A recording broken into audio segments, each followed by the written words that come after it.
గోపాల దాన్ని బుట్ట కింద దాచాను గోపాల పుట్టతేనే కావాల గోపాల దాన్ని ముంతలోన ఉంచాను గోపాల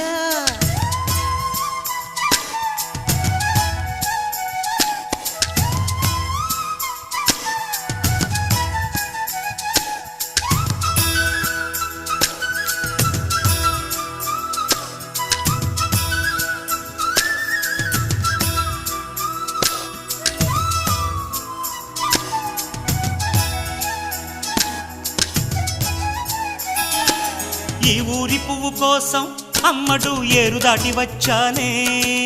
చిన్నవాడి రాక కోసం కళ్ళతో వేచి వేచి చూశానే